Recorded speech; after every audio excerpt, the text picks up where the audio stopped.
y Él te concederá las peticiones de tu corazón. Pero hay que deleitarse primero.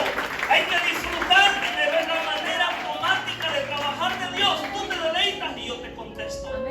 Tú te deleitas y yo te contesto las peticiones. ¿Cuántos tienen peticiones aquí? Aunque usted ya me ve canoso, tengo un montón de metas en la cabeza. Tengo un montón de sueños, tengo un montón de peticiones. Y yo sé que un día serán real porque me deleito en el Dios de la gloria. Yo sé que un día serán real. Yo sé que un día mis ojos la verán porque he aprendido a deleitarme en el Señor. Segundo de Reyes 6, del 1 al 7. Vamos a leer la palabra del Señor. Y dice la palabra: los hijos de los profetas dijeron a Eliseo: he aquí el lugar en que moramos contigo nos es estrecho. Vamos ahora al Jordán y tomemos de allí cada uno una viga y hagamos allí lugar en que habitemos. Y él dijo: andad. Y dijo uno: te rogamos que vengas con tus siervos. Y él respondió: yo iré. Se fue pues con ellos, y cuando llegaron al Jordán cortaron la madera. Y aconteció que mientras uno derribaba un árbol, se le cayó el hacha en el agua y gritó diciendo: ah, Señor mío, era prestada. Y el varón de Dios preguntó: ¿dónde cayó? Y él le mostró el lugar. Entonces cortó él un palo y lo echó allí e hizo flotar el hierro. Y dijo: tómalo. Y él extendió la mano y lo tomó. Quiero predicar bajo el tema jóvenes entregados a Dios. Por eso le decía al inicio: siéntase joven, porque esta palabra también es para usted. Amén. Amén. Jóvenes entregados a Dios. Hoy, hermanos, es común ver jóvenes entregados al mundo, jóvenes entregados a la droga, a la prostitución. Mire, yo no sé cuántos han tenido la oportunidad de viajar a ciudades grandes, que es donde más existe la drogadicción, la prostitución. Esto donde quiera, pero ya en estas ciudades grandes ya no se esconde. Y generalmente es gente joven y duele el corazón, parte el corazón. ¿Cuánto joven muere diariamente? ¿Cuánta muchachita muere por aliarse con las personas erróneas? ¿Cuántos jovencitos mueren a diario aquí en Honduras por quizás no andar en malos pasos, pero tener amistades equivocadas, porque se han entregado al mundo sin reservas? Pero en esta noche yo vengo a predicarle a gente que se ha entregado a Dios y ha dejado las cosas atrás y dice: yo me entrego, pero no a la droga. Yo me entrego no a la drogadicción, me entrego a Cristo. ¿Cuántos se entregan a Cristo? Aleluya. Jóvenes entregados a Dios. En esta palabra que leíamos, hay un grupo de jóvenes. La Biblia los menciona como hijos de los profetas, que se habían reunido, que estaban congregados, que estaban viviendo con el profeta Eliseo, un hombre de Dios, y se habían entregado a Dios. Y le digo que eran jóvenes entregados porque ellos estaban siendo adiestrados para el ministerio profético, querían ser profetas. Y ser profetas en esos tiempos no cualquiera quería, solo los entregados. ¿Sabe por qué? Porque era un tiempo en que mataban a los profetas de Dios. Si usted lee Primero de Reyes 18:22, ¿qué dice? Primero de Reyes 18:22.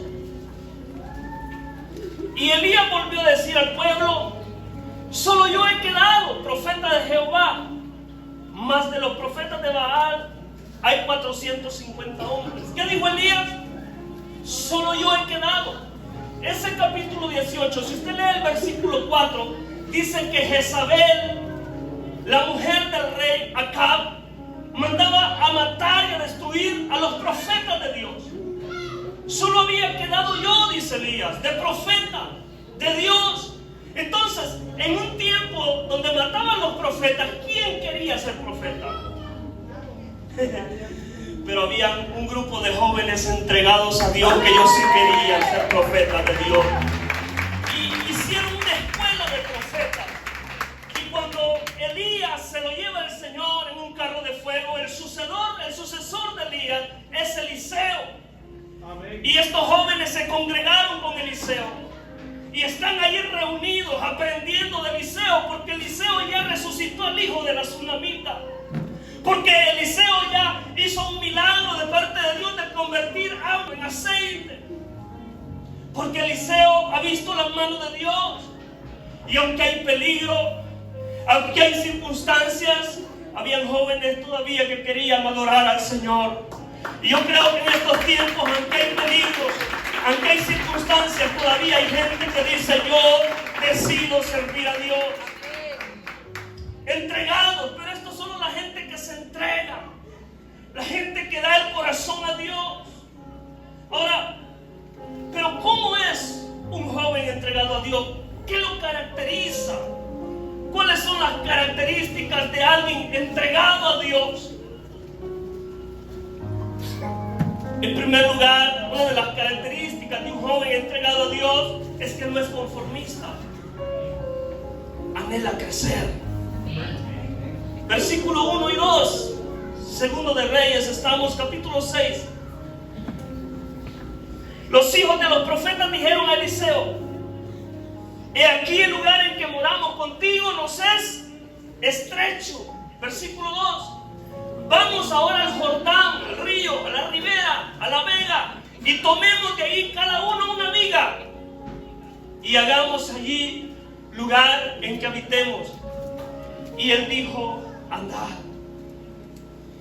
Los jóvenes entregados a Dios no se conforman. Me encanta que por lo general la visión casi siempre viene del líder. La visión casi siempre viene del hombre o de la mujer de Dios. Pero en este caso no fueron los líderes, fueron estos jóvenes que le dijeron: ¿sabes qué, Eliseo? Este lugar ya es pequeño. ¿Por qué no hacemos algo más grande? Porque los jóvenes entregados a Dios no se conforman con lo estrecho, no se conforman con lo poquito. Aunque ahorita quieren tener bastante, ellos quieren tener más de la gloria de Dios. Ellos quieren tener más de la presencia de Dios. No hay conformismo. Odian la escasez, la estrechez, lo angosto. Es que es horrible. ¿Cuántos han mandado un zapato que le queda pequeño alguna vez? No es su número, pero como le gustó se lo pone, y allá anda usted incómodo. Cuando acabe el día, esos dedos así engaruñados. Mejor que se burle porque anda unas raíces así de grandes, hermano. Pero el pie anda súper cómodo. Es que lo estrecho es horrible, ¿sí o no? Amén. Lo estrecho, hermano, es horrible. Entonces, no es conformista, quiere crecer. No se siente cómodo en lo estrecho, en lo pequeño, en lo raquítico. ¿A cuántos les gusta la abundancia? Amén. ¿A cuántos les gusta la abundancia? Porque tengo buenas noticias. Tenemos un Dios de abundancia.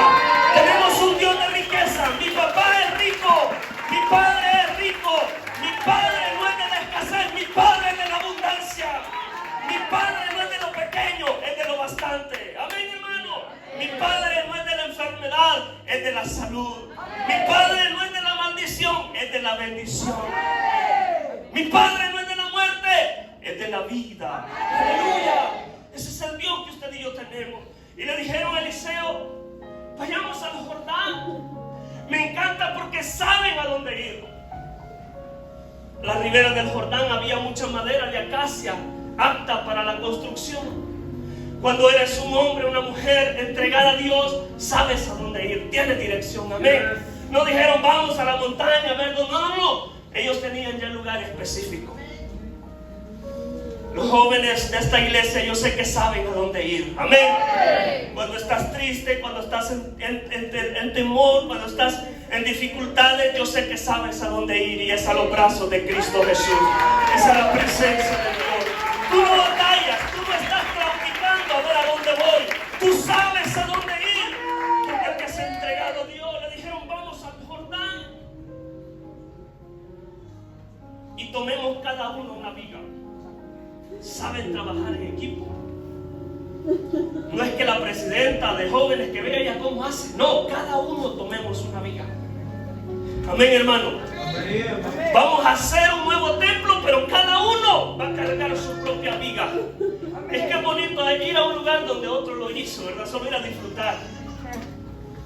Hay que poner también el hombro, amado hermano, y cargar la viga. Y quizás aquí no estás para cargar un poste, una viga de madera, de concreto, pero estás aquí para orar, para clamar a Dios. Esa es la carga, lleva esa carga. Pon tu viga, pon algo en el proyecto. Amén, hermano, no seas conformista. Anhela crecer, anhela algo, pero es necesario cargar la viga. Porque hay gente que anhela crecimiento, pero no quiere cortar su propia viga. Amén. Amén.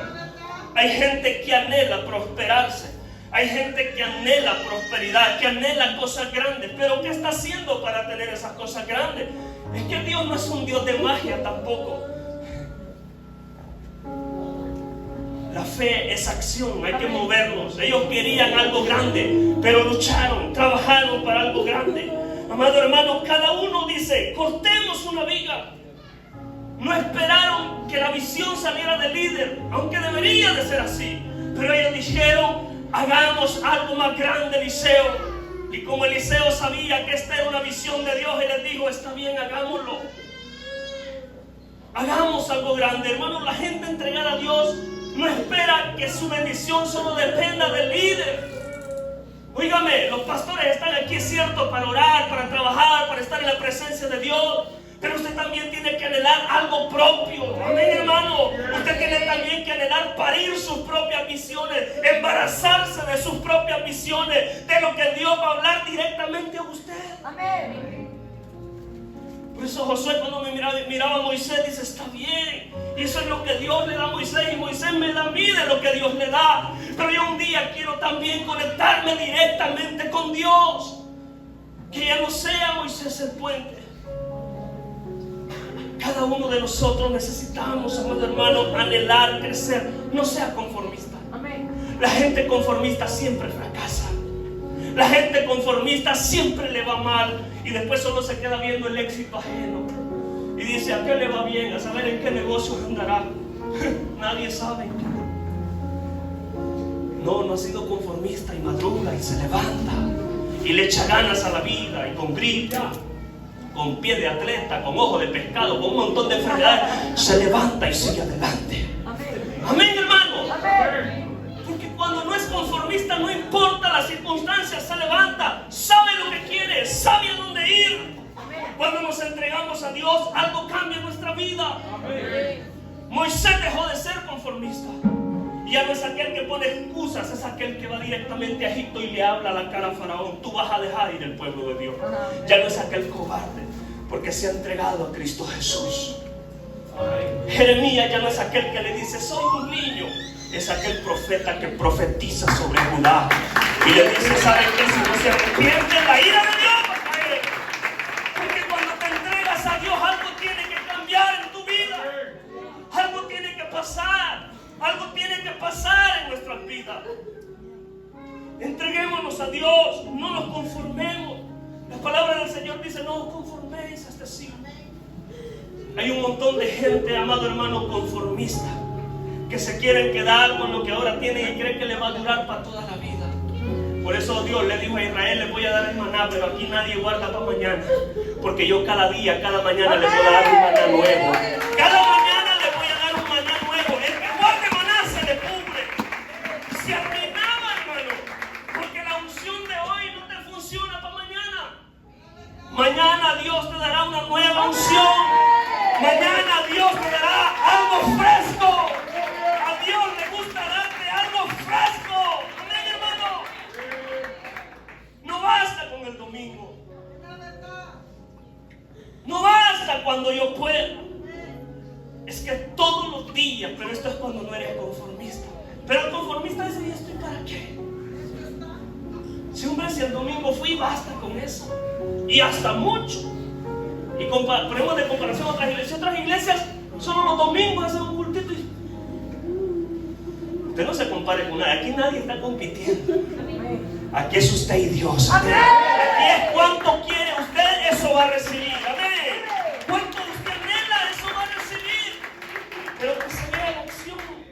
Los hombres que se encontraron con Dios nunca más fueron los mismos. Eliseo le dijo: vaya, Dios nunca te va a decir que no. Dios nunca te va a decir que no, siempre y cuando sea algo para bien. Cuando tú anhelas algo en el Señor, no creas que Dios es ese Padre que te va a decir no. Dios conoce los anhelos de tu corazón. Por eso Salmo 37:4 dice: deleítate a sí mismo en Jehová, y Él te concederá las peticiones de tu corazón. Pero hay que deleitarse primero. Hay que disfrutar de ver la manera automática de trabajar de Dios. Tú te deleitas y yo te contesto. Tú te deleitas y yo te contesto las peticiones. ¿Cuántos tienen peticiones aquí? Aunque usted ya me ve canoso, tengo un montón de metas en la cabeza. Tengo un montón de sueños, tengo un montón de peticiones. Y yo sé que un día serán real porque me deleito en el Dios de la gloria. Yo sé que un día serán real. Yo sé que un día mis ojos la verán porque he aprendido a deleitarme en el Señor. Deleítate y vas a ver la mano de Dios en tu vida. Es más, ya no necesitas ni pedir, basta con deleitarte. Dios ya conoce tu necesidad. Tu necesidad. Porque Dios no va a responder a tu capricho, Dios va a responder a tu necesidad. Muchas veces Dios no nos va a dar lo que nosotros queremos, Dios nos va a dar lo que nosotros necesitamos. Amén. Porque muchas veces somos para pedir exagerados, hiperbolantes. Pero no está mal ser ambiciosos en el reino de Dios. Y ser violentos, dice la palabra, que esos arrebatan el reino de los cielos. Gloria a Dios. Tener ambición, tener ambiciones espirituales no es malo. Ambicionar cada día más de la presencia de Dios. Un crecimiento. Ya no queremos estar aquí. La estrechez, hermano, es horrible. Mira, ahorita está fresco, pero como vemos bastantes aquí, se siente un poco caliente. Ya me imagino en el verano aquí. Pero no se quedaron con la mente corta. Hay un semejante templo allá, hermano. Es lo que Dios quiere. Visión, parir visión. Vamos y hagamos algo más grande. Y usted qué sabe si después de eso van a hacer algo más grande. Porque Dios es de crecimiento. El Dios que nosotros tenemos no es de división ni de restas, es de sumas y multiplicaciones. Siempre en la Biblia usted va a ver cómo Dios sumaba, cómo Dios multiplicaba, pero nunca Dios ha restado, nunca Dios ha dividido, porque el Dios que tenemos no es de división, es más bien de multiplicación, de sumar. Y Dios quiere, dice la palabra, que nuestra vida vaya de gloria en gloria. De gloria en gloria. ¿Sabe qué significa eso? Ascender hacia arriba, no descender.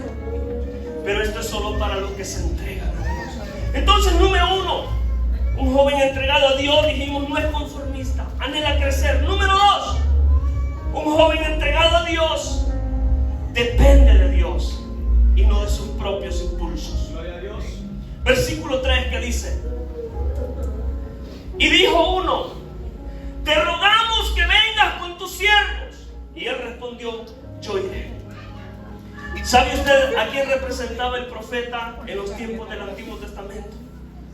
El profeta representaba a Dios mismo. O sea, tener al profeta en la casa era tener a Dios en la casa. Tener al hombre de Dios en la casa era tener a Dios mismo en la casa. Por eso le dijeron, los hijos de los profetas le dijeron, no, porque les dijo, vayan, no. Nosotros no nos vamos, necesitamos que tú vengas con nosotros. Porque ellos habían aprendido a no depender de sí mismos, habían aprendido a depender de Dios. ¿Cuántos dependen de Dios? ¿Cuántos dependen de Dios? Por eso es que tú estás contento, por eso es que tú estés feliz. Haya ganado esa mujer o ese viejo bigotón, cualquiera que haya ganado, usted no se pone triste ni afligido, porque usted sabe que al final no depende de ellos. Usted depende de Dios. Y cuando usted depende de Dios, usted sabe que va a tener provisión en su mesa. Aleluya. Usted sabe que va a haber alimento en su casa. Va a haber para subsidiar la energía, el agua potable y todo lo necesario, porque dependemos de Dios.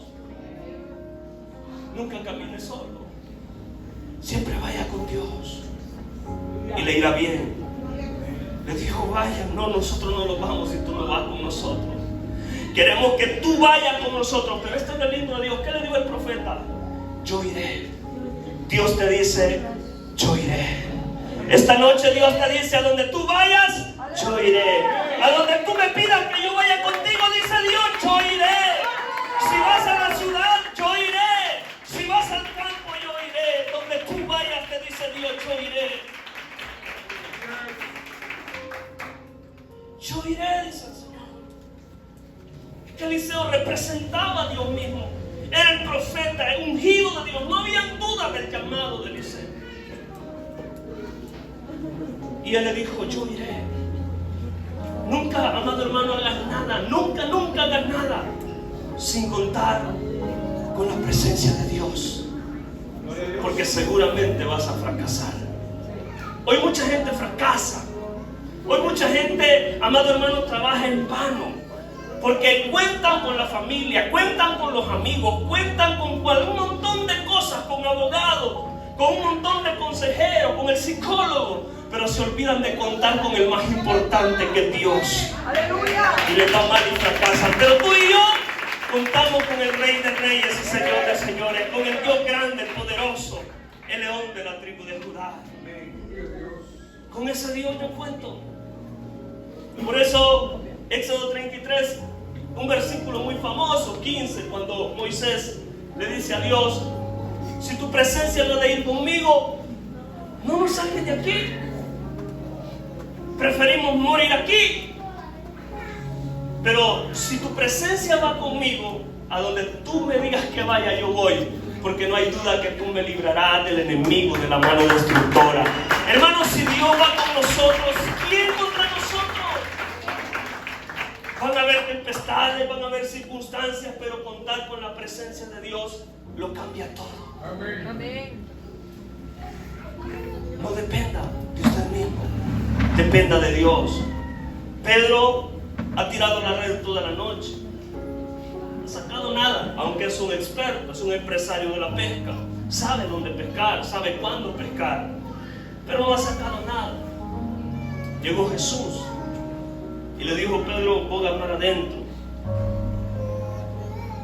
Y Pedro le dice, en tu palabra tiraré la red. Las redes se rompían. Y no es que Pedro no haya pescado allí. O sea, Pedro no era un neófito, no era un principiante. No es que Pedro había pescado en la orilla toda la noche. No, él venía de adentro.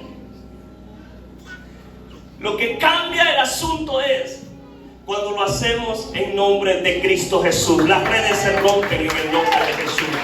Algo cambia cuando ya no dependemos de nosotros, sino que dependemos de Dios. Amén, hermano. Yo le aseguro que a usted cosas que no le funcionaban antes, ahora le funcionan. ¿Sabe por qué? Por la sencilla razón de que usted cuenta con la gloriosa presencia de Dios en su vida. Porque usted cuenta con la bendición de Dios en su casa. Hay un montón de gente tonta, hermano. Comprar un botellón de agua bendita. ¿Qué es eso? Acordarse a una semejante cruz aquí que apenas caminan algunos. Porque dicen que eso les ayuda, que eso les guarda, eso va a bendecir la casa. Y ya no venden solo la botellita, venden el galón de agua bendita. Sí, hay litros, hay galones, hay cubetas. Y hay gente que compra la cubeta de agua bendita. ¿Y para qué? Para bendecir mi casa. Y allá andan echando y siempre escuchan el animal arañando el cine. Es que la paz en tu casa, en tu matrimonio, no puede depender de un agua que alguien llama bendita. No puede depender del trabajo que hizo el hechicero con un montón de alfileres, un montón de tonteras allí. La paz en tu hogar, en tu casa, va a depender únicamente cuando cuentes con la bendición de Dios, cuando cuentes con la protección de Dios, cuando aprendas a depender de Dios. Amén, hermano. Amén. No camines ya solo sin Dios, que nadie, amado hermano, te afecte, porque dice la palabra que aún muchos de los escogidos serán trastornados y convencidos, hermano. Hay gente que dentro de la iglesia está practicando mañoseras. Aquí no hay, gloria a Dios. Hermano, dependamos de Dios. Dependamos de Dios. Si usted depende de Dios, Dios lo va a hacer por usted. Si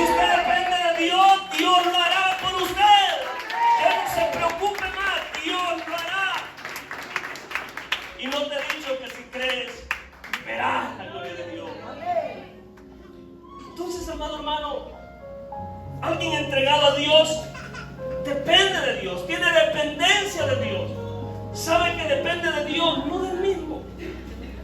Jóvenes como José, Josué, Caleb, Daniel, si usted ve, tuvieron éxito, pero aprendieron a depender de Dios.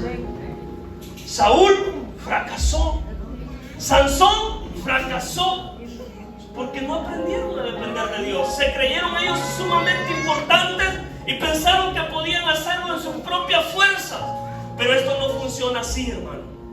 Por mucho que te elogien, por muy bonito que te pongan, por muy, amado hermano, que te alaben en las redes sociales, amado hermano, tú no eres nada si no tienes a Cristo Jesús en el corazón. Tú no eres nada ni nadie si no tienes a Dios en el corazón. Y no importa el apellido que portes en tu partida de nacimiento, que pertenezcas a la mejor estirpe, de un estatus social alto, no importa. En el Señor solo vale si cuentas con su presencia. En el Señor solo vale si cuentas con su presencia.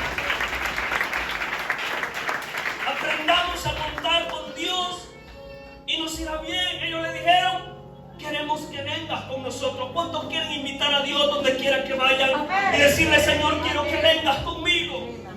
Mañana voy para la finca, pero quiero que vengas conmigo.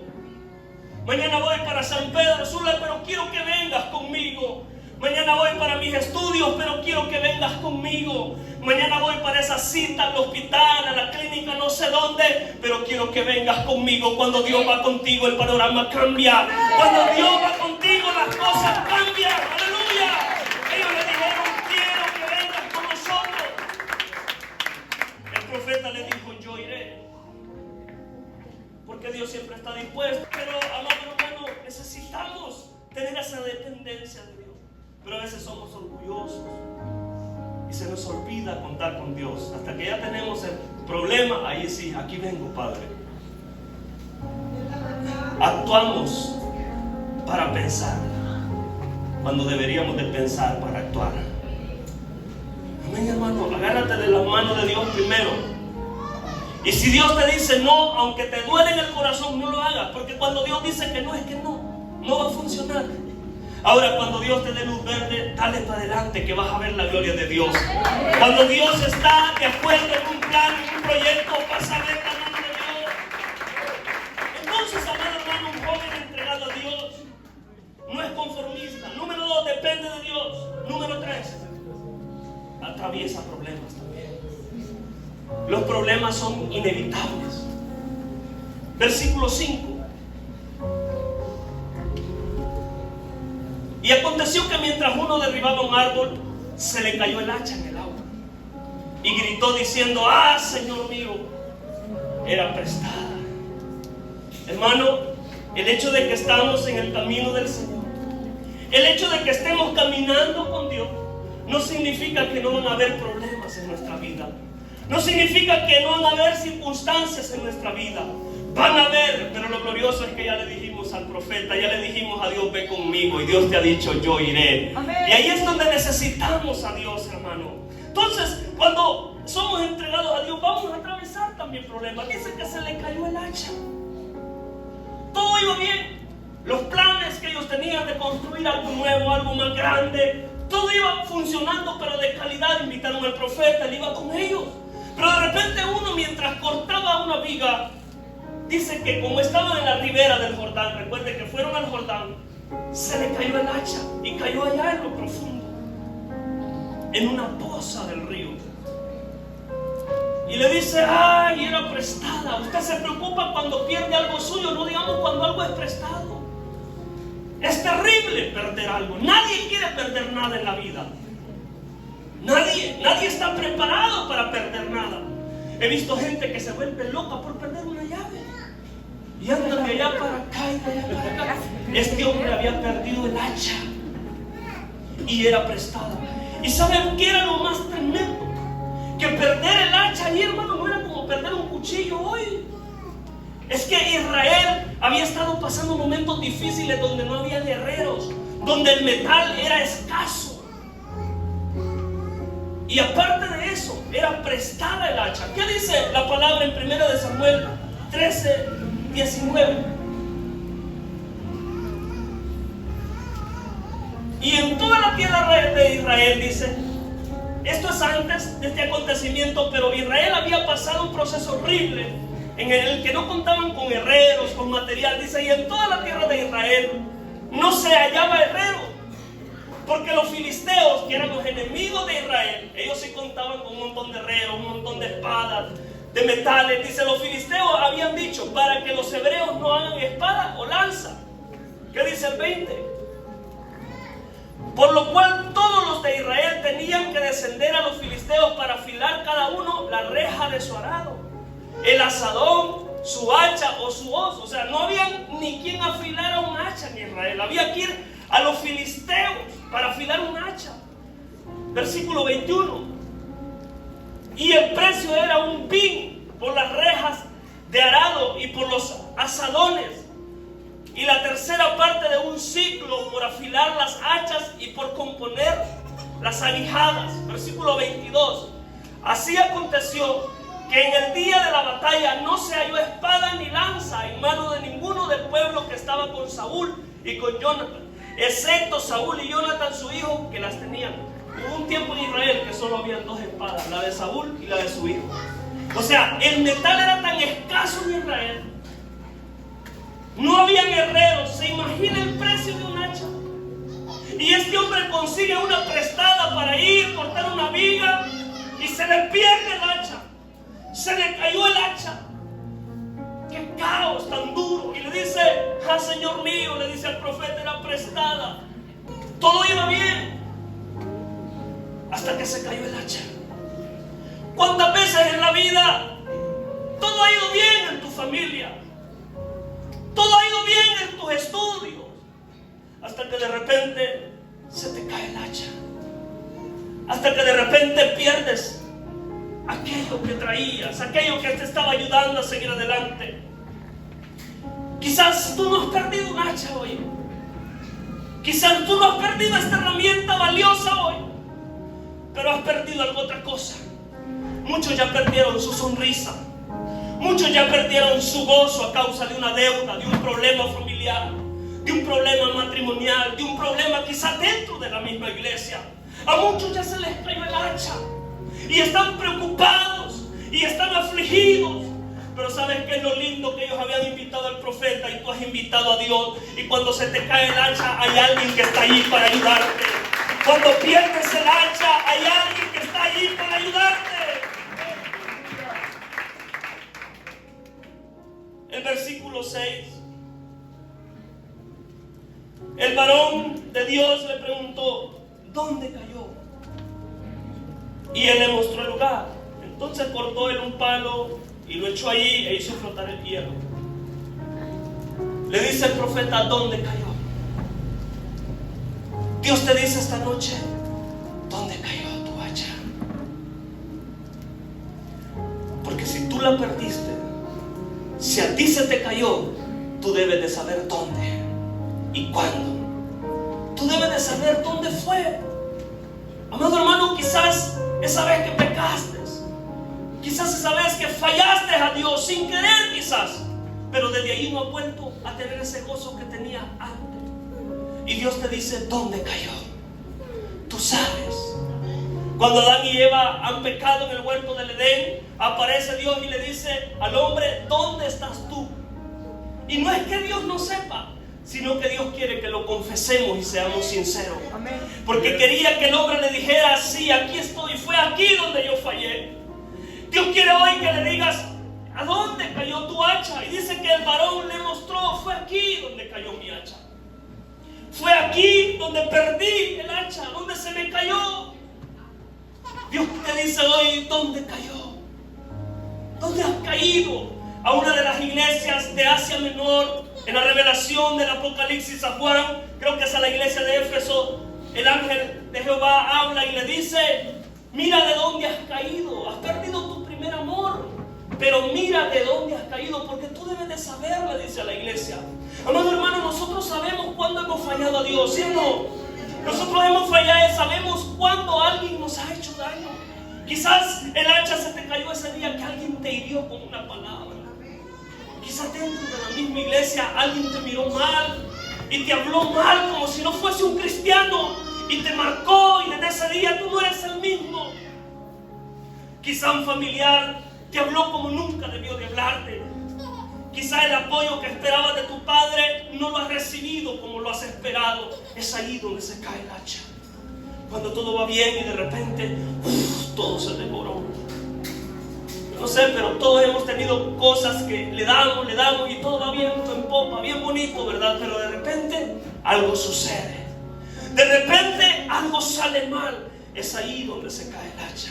Es ahí cuando se pierde el hacha. Pero Dios te pregunta, ¿dónde cayó? ¿Dónde fue? Porque tú debes de saber, amado hermano, joven. Tú debes de saber cuándo fue saber que le fallaste a Dios, quizás sin creer. ¿Cuándo fue saber que respondiste ese mensaje que no debiste de haber respondido? ¿Cuándo fue saber que tomaste un número para guardarlo en tus contactos cuando no debiste de hacerlo, sabiendo que Dios no está de acuerdo? ¿Cuándo fue la última vez que visitaste una página no apta para los hijos de Dios? Es ahí donde se cae el hacha y Dios te pregunta, ¿dónde cayó? Más vale que seamos sinceros con Dios, porque si tú te haces el que no sabe, Él sí sabe dónde cayó. Amén, hermano. Eliseo sabía dónde había caído, pero él quería la sinceridad de aquel siervo y le dice, ¿dónde cayó? Es importante saber dónde cayó. Mientras no sepamos dónde cayó, nunca nos volveremos a levantar. Si tú no me dices dónde cayó, yo no te hago ese milagro. Porque el profeta, hermano, era Dios mismo ahí, encarnado en ese profeta. Estos hombres estaban altos para hacer cosas increíbles. Eliseo me encanta porque el último milagro que Eliseo hizo, lo hizo muerto. ¿Sabía usted que el último milagro que Eliseo hizo, lo hizo ya muerto? ¿Cómo, hermano? Ya muerto. Donde estaba enterrado Eliseo, dice que fueron a enterrar otro muerto. Y cuando ese muerto tocó los huesos de Eliseo, resucitó. Esa es la unción de Dios. Es el poder de Dios. Y tú vas a resucitar muchas cosas. Quizás sin darte cuenta, hay gente que mientras te mira se activa. Hay gente que mientras te toca se activa y se llena de vida. Hermano, es importante porque nosotros tenemos influencia. Hay gente que quizás no te lo dice, pero tú eres la inspiración de ellos muchas veces. Pero necesitamos, hermanos, mantener la línea y saber dónde, cuando se nos cae el hacha, ser sincero. Él bien pudo ver el problema, pero él le dijo al profeta, hey, Señor, y era prestada. Yo me imagino a ese hombre llorando, preocupado, porque el Jordán no es un río cristalino. Por eso cuando Eliseo manda a Naamán a sumergerse a las aguas del Jordán, Naamán no quiere. ¿Saben por qué? Porque ellos tenían otros ríos más cristalinos. Por eso le dice La Habana, no recuerdo qué otro río le dice, no son mejores que el Jordán. Jordán no es tampoco un agua que diga usted tan pura. Quizás no se miraba. Es difícil encontrar algo cuando todo es opaco. Es difícil encontrar algo cuando todo está nublado. Hermano, van a haber días nublados en nuestra vida. Van a haber días opacos en nuestra vida donde tú dices, ya no puedo recuperar lo que perdí. Pero ahí es cuando llega Dios y te dice, tú no puedes, pero yo sí puedo, dice Dios. Tú no puedes, pero yo sí puedo. Aleluya. Tú no puedes, pero yo sí puedo. ¿Dónde cayó? El versículo 7. El 6 dice siempre. Y el varón de Dios le preguntó dónde cayó y él mostró el lugar. Entonces cortó él un palo y lo echó ahí e hizo flotar el hierro. O sea, lo lindo de Dios es que Él rompe hasta las leyes, hermanos, científicas. Aquí se rompe la ley de la gravedad. Y en vez de estar hundido, aquel hierro flota. Algo increíble. Y esto es Dios mostrando que Dios siempre va a estar en tus necesidades más grandes. Esto es Dios diciéndote que en tus necesidades Él nunca se va a hacer el que no mira, el que no oye. Él conoce tus necesidades. Él conoce, amado hermano, Él sabe lo que estás pasando en este mismo momento. Porque quizás aquí hay gente que se identifica conmigo. Yo soy de las personas, hermano, que nunca le dice a nadie lo bien ni lo malo que está. He pasado momentos duros en la vida, nadie sabe. A veces solo mi esposa. Y a veces por no preocuparla ni ella, solo Dios. Pero Dios sí sabe.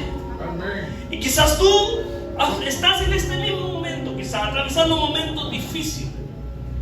No tienes la confianza de contarle a un familiar, a papá, a mamá, a un amigo, porque sientes que quizás se pueden burlar de ti o te pueden juzgar. Te pueden señalar, te pueden criticar. No te preocupes si piensas que nadie sabe. Hay alguien que sabe y no es para señalarte ni para criticarte, es para ayudarte y levantarte. Se llama Cristo Jesús. Él sabe, amado hermano. Él conoce tu vida, Él conoce tu situación. No importa lo nublado que esté el Jordán, no importa lo sucio que esté ese río que se llevó tu hacha, Él lo hará. Dice que el hacha salió a flote. Dios puede, amado hermano, que salga a flote aquello que has perdido. Dios puede que salga a flote aquello, amado hermano, que quizás por años has pedido a Dios, pero por la oscuridad del Jordán, pero por lo sucio del agua, por lo nublado de las circunstancias de la vida, no has podido ver. Y has anhelado con ansia ver cuando Dios hará el milagro, cuando Dios será que hará la sanidad, cuando Dios será que traerá ese familiar, pero tú no ves nada. No te preocupes si hasta este día no ves nada, porque Dios está aquí y no eres tú, es Dios con su poder, es Dios con su gloria. Él hará que suceda. Cuando dicen amén, Él hará que suceda. No importa lo imposible que tú lo veas, no importa lo difícil que tú lo veas, Dios puede hacerlo y Dios quiere hacerlo. No importa lo sucio. Es que el problema del hijo del profeta es que él piensa que Eliseo se va a meter con una mascarilla, como un buzo, a ver si encuentra el hacha. No. Eliseo cuenta con la unción, con el poder de Dios. Y hizo flotar el hacha. Y me encanta el versículo 7. Porque dice el versículo 7, y dijo, tómalo. Y él extendió la mano y lo tomó. ¿Cuántos toman lo que Dios les da? Amén. ¿Cuántos dicen, yo tomo lo que Dios me dice, tómalo? Esta noche Dios te dice, tómalo. Hay cosas que has estado pidiendo por años, pero Dios te dice, tómalo. Hermano, este es un acto de fe. Porque Eliseo podría haberla sacado. Él la hizo flotar. Y Eliseo pudo agarrar el hacha y dársela. Pero le dice, tómalo. Dios quiere ver tu acción. Dios quiere ver tu fe. Amado hermano, Dios te dice esta noche, a inicios de este año, tómalo. Yo no sé qué es lo que has estado pidiendo. Yo no sé qué es lo que has estado anhelando en tu vida. Quizás, amado hermano, una sanidad. Quizás un milagro financiero. Quizás cancelar una deuda. Quizás un problema en la familia. Y has estado pidiendo. El agua ha estado nublada. Pero Dios te dice esta noche, tómalo. ¿Cuántos lo toman? Dios te dice, tómalo. Y extendió la mano. Y lo tomó. Hermano, debemos de aprender a caminar por fe. Tenemos un Dios grande. Amén. Tenemos un Dios poderoso. Amén. Que hace milagros todavía. Cuando dicen amén, amén, que todavía hace sanidades. Ese Dios de Eliseo yo también lo tengo. Ese Dios de Eliseo usted también lo tiene. El problema es que la iglesia ha perdido la fe. Pero yo creo que en esta noche hay gente que dice, sí, yo extiendo mi mano y lo tomo. Amén. Yo extiendo mi mano y lo tomo en el nombre de Jesús. Porque hay cosas que se pierden y pensamos que nunca más las vamos a volver a recobrar. David ora al Señor y llora. En el Salmo 51 le dice, límpiame el corazón, porque yo quiero que devuelvas el gozo de mi salvación. Señor, desde que yo pequé no he vuelto a tener gozo. Esa danzadita que pegué aquella vez delante del arca no la volví a pegar. A David le hacía falta. A David le quebraba el corazón no contar con ese gozo, porque había pecado, porque había fallado. Yo quiero decirte que Dios no tolera nada. Cuando tú le fallas, cuando tú pecas delante de Él, quita su Santo Espíritu de ti. Sí, hermano. Y le dice, devuélveme el gozo, Señor, de mi salvación. Y David volvió a tener el gozo de Dios en su vida, porque Dios es fiel, amado hermano. Pero Él quiere que creamos en el Señor.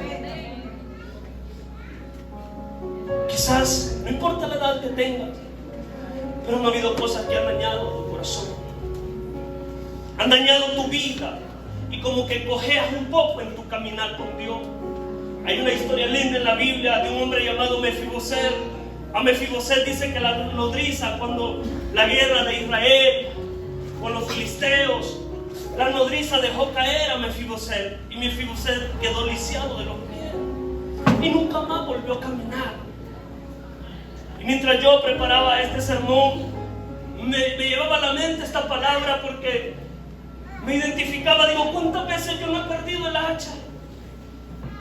¿Cuántas veces no se me ha caído el hacha en mi vida y Dios siempre ha llegado allí para socorrerme?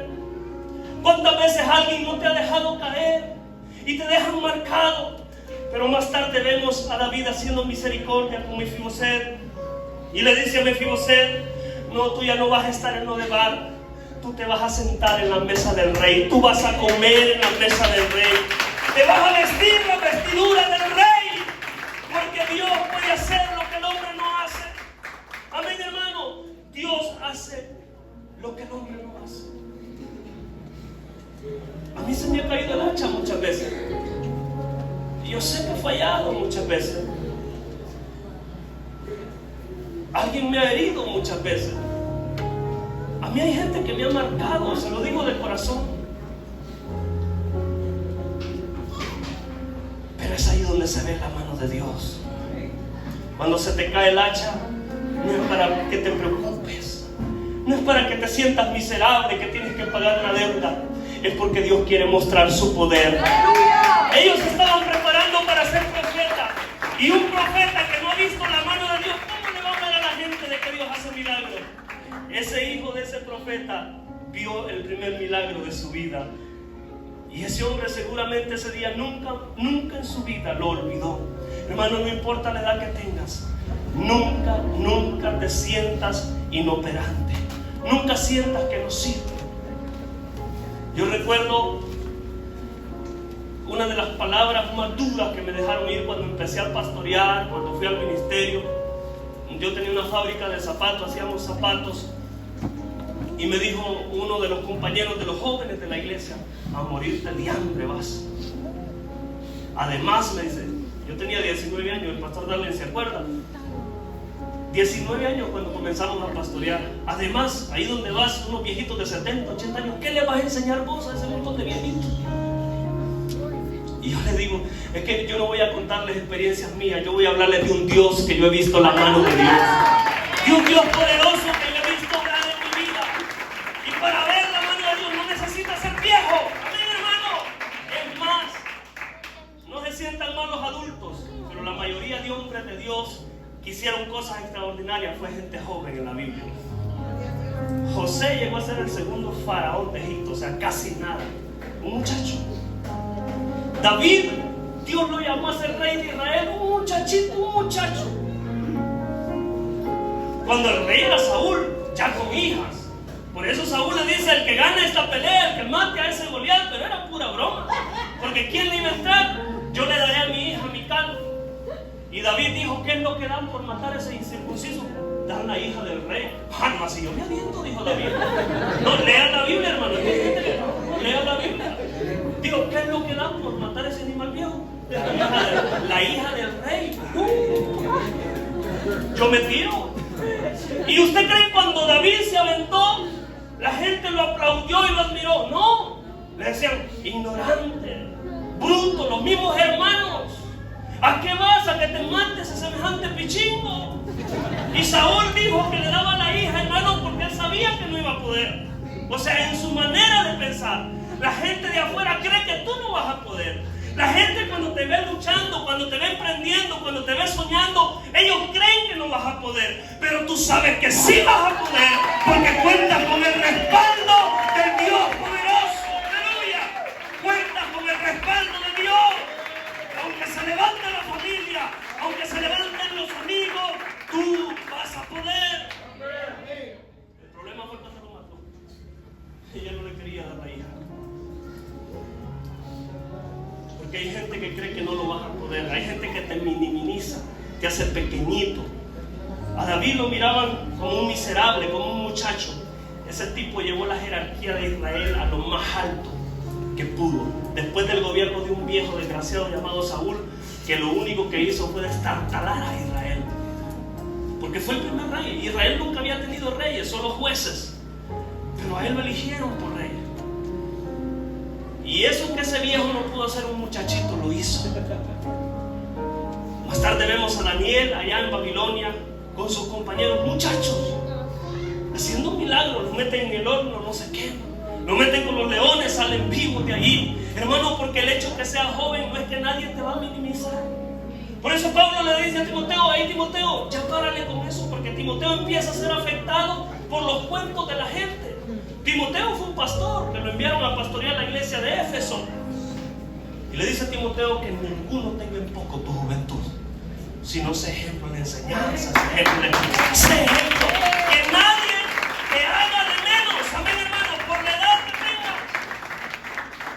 Yo sé que aquí los adultos, los ancianos cuentan con experiencia y han visto la mano de Dios, pero eso no significa que los jóvenes no pueden hacerlo también. Ellos pueden y Dios quiere. Amén, hermano. Ellos también van a ver la mano de Dios en su vida, en su familia, en sus carreras, porque Dios es fiel. Aleluya. Por eso Dios te dice esta noche: no importa si se te ha caído el hacha, es porque Dios quiere mostrar su gloria.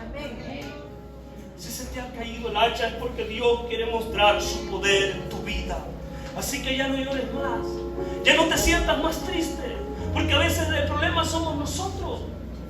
Nosotros es que nos minimizamos y decimos: no puedo. Al mismo Timoteo le dice Pablo: ten cuidado de ti mismo.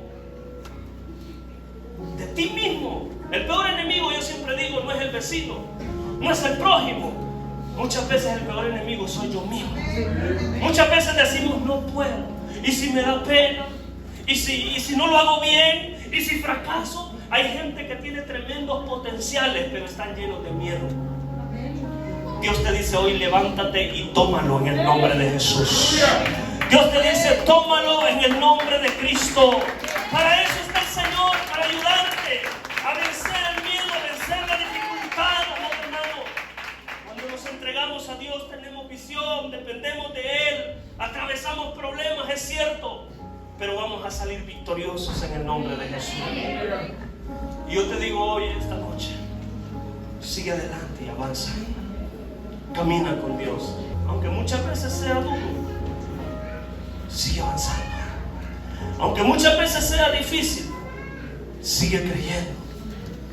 Camina con Dios, que sí se puede. Avanza con el Señor, que sí se puede. En el Señor se puede. Muchas veces yo he pensado que ya no se puede, pero es ahí donde he visto la mano de Dios. Ese muchacho que me dijo que a morirme de hambre, él canta. A los 2 años estaba cantando en la iglesia que pastoreábamos y me dijo: no te moriste. No me morí de hambre. Y los viejitos que me decían que cómo iba a ser con ellos, aquí los tengo, veía encantados los viejitos conmigo. Son los que más me honran como pastor a los 19 años. Es raro un pastor de 19 años, pero los señores de 80 años son los que más me honran, porque no eran tus palabras, era el llamado de Dios. Amado hermano, y las palabras no te van a afectar, no te van a hacer daño. Las críticas no te van a hacer daño cuando Dios ya eligió por ti. Cuando Dios ya te dio una palabra, se va a cumplir en el nombre de Cristo. Se va a cumplir en el nombre de Jesús. Nunca, amado hermano, nunca renuncies de caminar con Dios. Pase lo que pase, no renuncies, que no es la mejor decisión. Tú sigue creyendo, tú avanza, tú camina. Toma la vida con tu hermano y edifiquemos juntos. No solo te quedes viendo, porque esto es en conjunto. Y cuando se le caiga el hacha a tu hermano, ve y ayúdale. Eliseo no se hizo el indiferente. Eliseo no le dijo: tú la perdiste. No, Eliseo fue y ayudó. Amén, hermano. Cuando veas a tu hermano en caos, en problemas, ve y ayuda. Porque también era el problema de Eliseo. El hacha servía para edificar juntos. Quiero terminar con esta anécdota que escuchaba los otros días de un ratoncito que miraba a la mujer del granjero poner una ratonera. Y el ratoncito fue asustado por la granja y le contó a la gallina. Le dice: gallina, pusieron una ratonera. Le dice a la gallina: y a mí qué me importa, es una ratonera, no es una trampa para gallinas. El ratoncito asustado se fue para donde el ovejito y le dice al ovejo: hay una ratonera en la casa. El ovejo le dice, pero ese no es un problema mío. Se fue para donde la vaca y la vaca le dice, mucho peor, que acaso que mi problema es tu problema, es una ratonera. El ratón se fue desesperado para la casa. En la noche se oyó un golpe, como que la ratonera hubiese atrapado algo. La mujer del granjero corrió y en oscuras no podía ver y quería saber qué había atrapado la ratonera, pero la ratonera había atrapado una serpiente y la serpiente mordió a la mujer del granjero. Tomaron a la mujer del granjero enferma para el hospital. Del hospital la sacaron y le dijeron ya se puede recuperar en casa, pero siguió la fiebre. El granjero, para poder aliviar la fiebre de esta mujer y recuperarla, le hizo una sopita. ¿Y a quién creen que mató? A la gallina. La mujer no mejoró, empeoraba. Avisaron a los familiares y a los amigos, se reunió una cantidad de gente para hacer un almuerzo para toda esa gente. El granjero tomó el cuchillo. ¿A quién creen que mató? Al ovejito. Al final la mujer murió. Para pagar el funeral, el granjero vendió la vaca al destazadero. El único animal que sobrevivió en aquella granja fue el ratón. El que le contó el problema a los demás, pero los demás se hicieron indiferentes, porque pensaron que no les iba a afectar. Cuando veas que al hermano se le cae el hacha, ayúdalo. Cuando veas a tu hermano que está llorando, que está pasando un momento difícil, levántalo en el nombre de Jesús. Porque quizás no te afecte en el momento, pero te puede afectar más tarde. En el cuerpo de Cristo somos uno. Y tu problema también es mi problema, hermano. La palabra del Señor dice, reír con los que se ríen, pero también llorar con los que lloran. Y si ahora, amado hermano, tú estás triste, Dios enviará a alguien para que te ayude. Pero el día que tú estés libre, ayuda a alguien también. ¿Cuántos se ponen de pie en esta noche, levantan sus manos y le dicen a